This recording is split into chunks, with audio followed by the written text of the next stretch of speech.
All right, today's project is finish up the trailer so I can get it out of here, clear up the shop space again.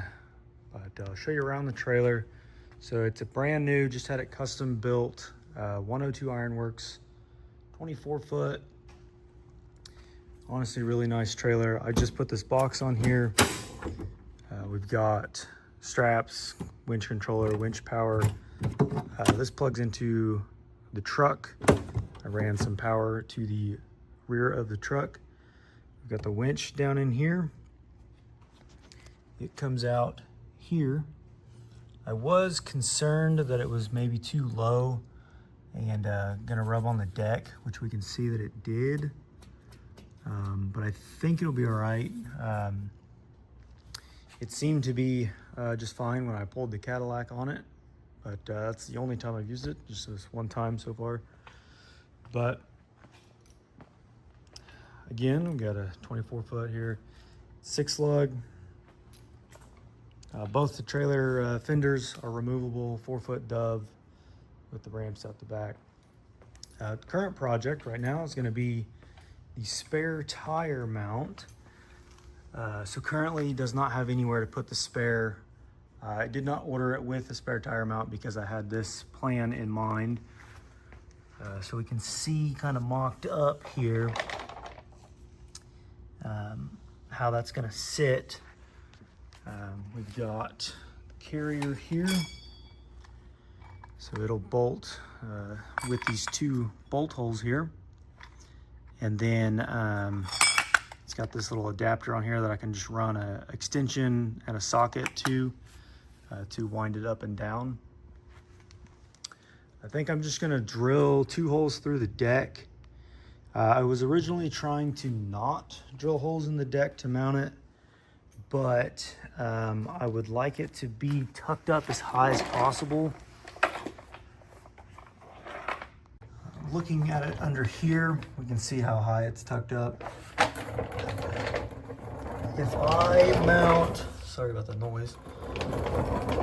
If I mount the holder winch to the deck, it will allow me to keep it at this height, and the rails here will hold the tire in place. If I lower it to not mount it to the deck, if I like mounted it here, I would have to build some sort of stops for the tire to sit on, and then the tire would be that much lower to the ground, which would increase the chance of dragging it on something like a steep incline or something like that.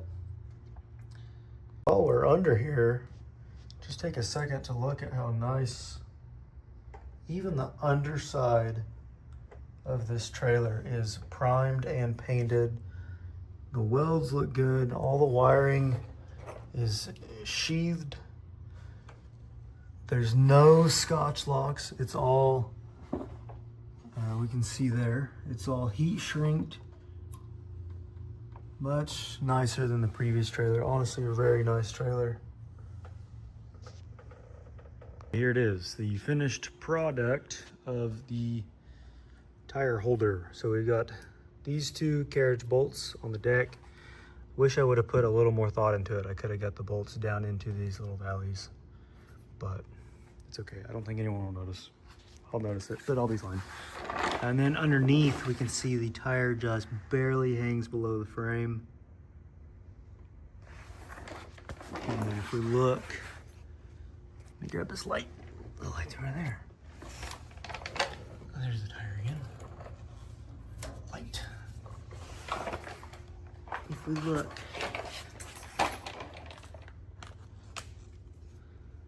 up in there you can see it. You won't focus. Focus for me. Focus. There, focus.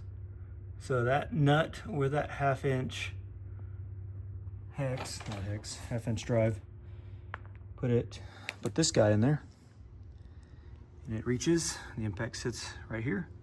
You can impact it down, impact it back up, and then it sits right there.